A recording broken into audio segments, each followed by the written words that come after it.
Let me begin this video on a note. എനിക്ക് വട്ടാണ് train കാണാൻ വേണ്ടി മാത്രം 700 കിലോമീറ്ററൊക്കെ പോയി വരിക എന്ന് പറയുന്നത് വളരെ ചുരുക്കം പേര് അങ്ങനത്തെ സാഹസം ചെയ്യാറുള്ളൂ.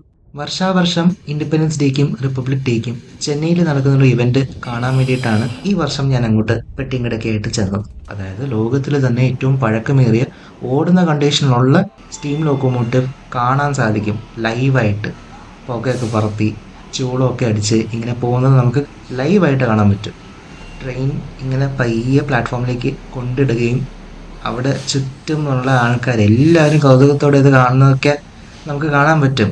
അത് ശരിക്കും പറഞ്ഞൊരു ഡ്രീം കം ട്രൂ മൊമെന്റ് തന്നെയാണ്. കാരണം ഇതുവരെ ലൈവായിട്ട് അങ്ങനെ സ്റ്റീം എഞ്ചിൻ ഞാൻ കണ്ടിട്ടില്ല. ആകെ കണ്ടത് ഊട്ടി പോയപ്പോഴായിരുന്നു. അപ്പോൾ അതൊക്കെ കണ്ടപ്പോഴത്തേക്കൊരു മനസ്സിലൊരു സന്തോഷമൊക്കെ തോന്നി.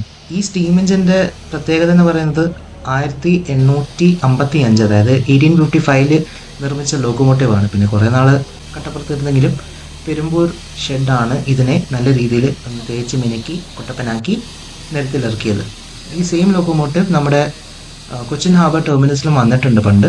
അതുപോലെ തന്നെ ചെന്നൈ എഗ്മോറിൽ പലതവണ ഇതിൻ്റെ ഹെറിറ്റേജ് റൺ നടന്നിട്ടുണ്ട്. EIR-21 എന്ന് പറയും.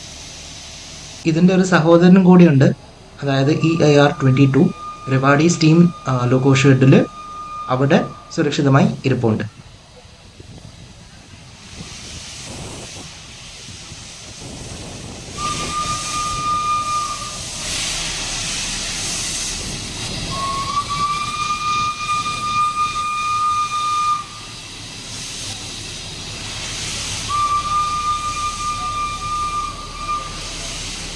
ഇത് കഴിഞ്ഞ് ചെന്നൈയിൽ തന്നെ എൻ്റെ കുറച്ച് സുഹൃത്തുക്കളുണ്ട്, റെയിൽ എൻതൂസിയാസ്റ്റ്, റെയിൽ ഫാൻസ് എന്നൊക്കെ പറയും. അപ്പോൾ പുള്ളിയൊക്കെ കണ്ടിട്ട് ഹലോ ഒക്കെ പറഞ്ഞിട്ട് പിന്നെ അവിടുന്ന് നേരെ താമ്പരത്തോട്ട് പോയി നാട്ടിലേക്കുള്ള അടുത്ത വണ്ടി പിടിക്കാൻ വേണ്ടിയിട്ട് ചെന്നൈയിൽ നിന്ന് കിളമ്പിട്ട്.